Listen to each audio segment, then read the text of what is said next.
Nah teman-teman, sebenarnya mendengar mualaf yang seperti ini saya cukup kasihan.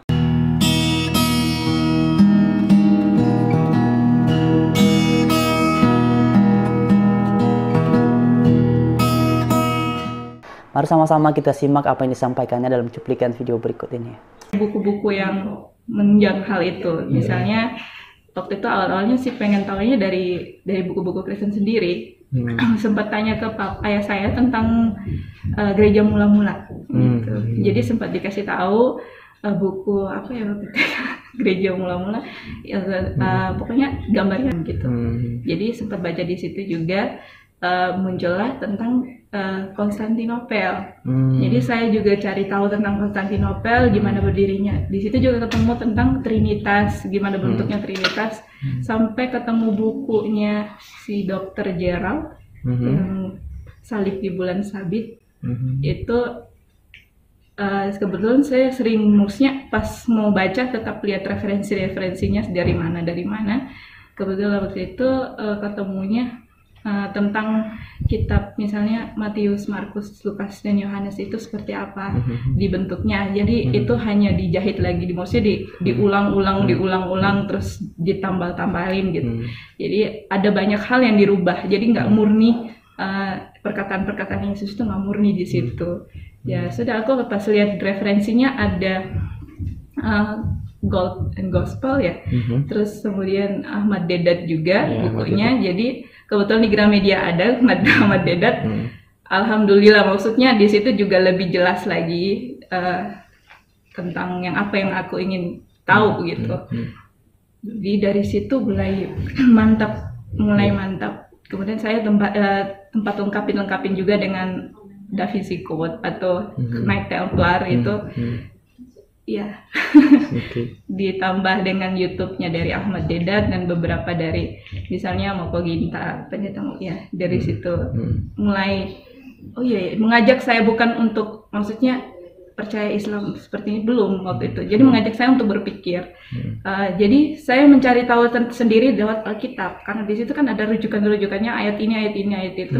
Jadi saya melihat sendiri. Pertama itu yang di Perjanjian Lama tentang Ibrahim dengan Nabi Ismail dengan Nabi Ishak. Hak kesulungannya seperti apa? Siapa yang sulung, siapa yang dikorbankan? Kalau di Kristen kan yang dikorbankan itu kan Ishak, bukan Ismail ya. Ternyata cerita sebenarnya anak sulungnya pas dibaca lagi anak sulungnya ternyata Ismail. Gitu. Jadi ada udah mulai dirubah ya ternyata gitu sejarahnya. Kemarin kesini lagi semakin menggali bahasa-bahasa misalnya akulah satu-satunya jalan kebenaran dan hidup, tidak ada seorang pun datang kepada Bapa kalau tidak melalui aku. Itu saya telah lagi ternyata emang ini bahasa seorang nabi, bukan seorang Tuhan ya.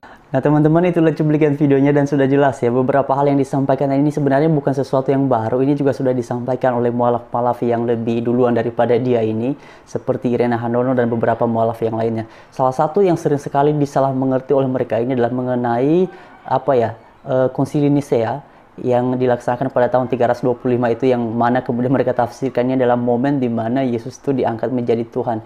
Padahal berdasarkan pernyataan Alkitab sendiri itu terdapat dalam kitab Lukas pasal 2 ayat yang ke-11, ketika para malaikat datang kepada para gembala dan memberitahukan hari ini telah lahir bagimu sang juru selamat, yaitu Kristus Tuhan di kota Daud.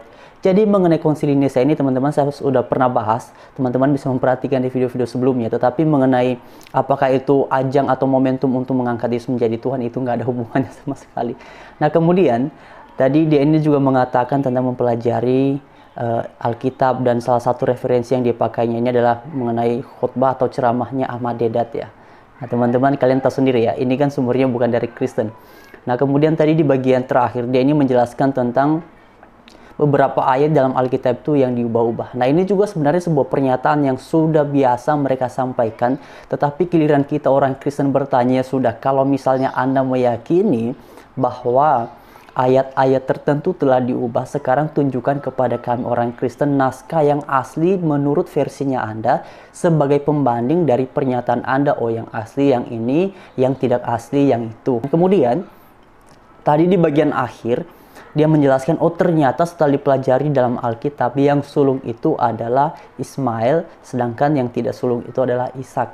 Nah, memang betul, perlu untuk diperhatikan bahwa kan ketika Allah memberitahukan kepada Abraham bahwa ia akan memiliki banyak keturunan, kan pada saat itu istrinya Abraham adalah Sarah, ya kan? Lalu karena kemudian sudah menunggu beberapa waktu, tapi si Sarah ini tidak sabar. Teman-teman bisa membaca ini dalam Alkitab ya. Si Sarah ini tidak sabar, lalu bilang kepada Abraham, ya sudah kamu nikah saja sama orang yang bekerja dengan dia. Nah, akhirnya Abraham menikahlah dengan si Hagar. Nah, setelah itu si Hagar ini punya anak yang diberi nama Ismail. Tidak lama setelah itu, kalau tidak salah usianya Ismail itu 13 tahun ya. Kemudian si Sarah pun juga punya anak yang kemudian diberi nama Ishak. Tetapi berdasarkan pernyataan Alkitab sendiri, sangat jelas bahwa yang disebut sebagai anak perjanjian itu adalah Ishak. Itulah sebabnya ketika kemudian Allah menguji imannya Abraham, yang menjadi sarana ujiannya itu adalah dengan mempersembahkan Ishak. Itu teman-teman. Jadi mengapa bukan Ismail? Ya karena memang Ismail itu berdasarkan pernyataan Alkitab ya bukan anak perjanjian, bukan anak yang dijanjikan. Anak yang dijanjikan kepada Abraham itu adalah lahir melalui Sarah, istrinya Abraham, bukan dari Hagar yang merupakan orang yang bekerja kepada Sarah. Jadi itu. Jadi tidak ada yang diubah. Alur ceritanya seperti itu memang kalau dicek dalam Alkitab. Dan kalau kemudian masih dikatakan juga, oh ada yang diubah, ya sudah. Simple saja, tunjukkan saja satu naskah yang menurut Anda itu versi asli dan sebagai pembandingnya. Kan begitu selesai. Jadi selama pernyataan seperti ini hanya didasarkan pada opini, pada asumsi-asumsi semata, yaitu tidak bisa disimpulkan sebagai sebuah kebenaran. Yaitu tetap saja sebagai sebuah opini, sebagai sebuah asumsi. Tidak lebih daripada itu. Oke teman-teman, jadi mengenai penjelasannya dalam segmen ini, seperti yang saya bilang di awal tadi, sebenarnya saya cukup kasihan ya. Ketika mendengar para mualaf yang seperti ini, yang mana kalau mereka berikan kesaksian itu tampaknya mereka ini sudah belajar tentang iman Kristen, lalu kemudian memutuskan untuk berpindah ke keyakinan seperti yang mereka anut sekarang ini. Bagi saya sih mengenai keputusan ini menjadi mualaf itu silahkan ya. Tapi kalau Anda kemudian berbicara tentang iman Kristen, ya saya sebagai orang Kristen tentu saja memiliki hak untuk memberikan tanggapan. Itu ya teman-teman. Nah kemudian saya mau titipkan satu pertanyaan untuk Mbak Mualaf ini ya. Minta bantu, ya teman-teman boleh sampaikan ini kepada beliau kalau kalian mengenal dia ini. Silakan tunjukkan kepada saya atau kepada kami orang Kristen satu ayat saja dalam kitab suci Anda, yaitu dalam Al-Quran, yang menjamin, yang memastikan bahwa ketika Anda menganut agama yang sekarang itu, maka diberikan kepastian untuk bisa memperoleh hidup yang kekal.